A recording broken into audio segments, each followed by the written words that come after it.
এখন থেকে imo, WhatsApp, মেসেঞ্জারে video call, audio call record করতে পারবেন খুব সহজে।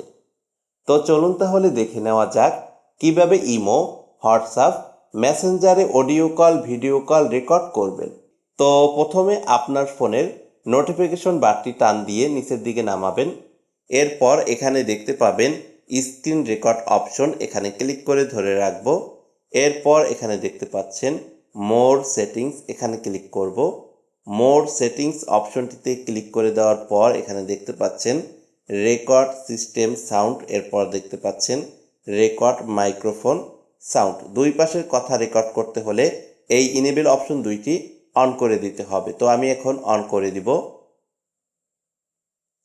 ওকে, তো এখন যদি আপনি ইমোর অডিও কল বা ভিডিও কল রেকর্ড করতে চান তাহলে এখান থেকে ব্যাগে চলে আসব। এরপর ইমো অ্যাপ্লিকেশনটি ওপেন করব।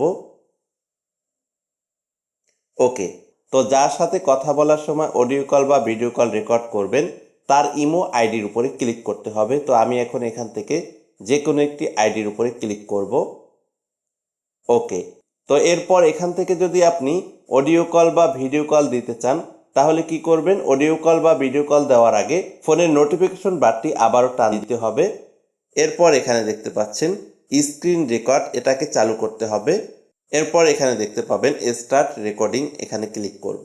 ওকে, তো আপনি যতক্ষণ ইমোতে কথা বলবেন ততক্ষণ কিন্তু আপনার ইমোর কথাগুলো রেকর্ড হবে। দুই পাশের ভিডিও কিন্তু রেকর্ড হবে, আপনার ভিডিও রেকর্ড হবে এবং যার সাথে আপনি কথা বলছেন ভিডিও কল, তার ভিডিও কলটিও কিন্তু আপনার এখানে রেকর্ড হবে। আপনি যদি অডিও কল দিতে যান তাহলেও কিন্তু এই একই প্রসেসে কিন্তু রেকর্ড হবে। তো এই একইভাবে মেসেঞ্জার, হোয়াটসঅ্যাপে ভিডিও কল, অডিও কলে কথা বলার সময় ফোনের স্ক্রিন রেকর্ড চালু করে রাখবেন, তাহলে কিন্তু খুব সহজে আপনার ইমো, হোয়াটসঅ্যাপ, মেসেঞ্জারের video call, audio call record করতে পারবেন।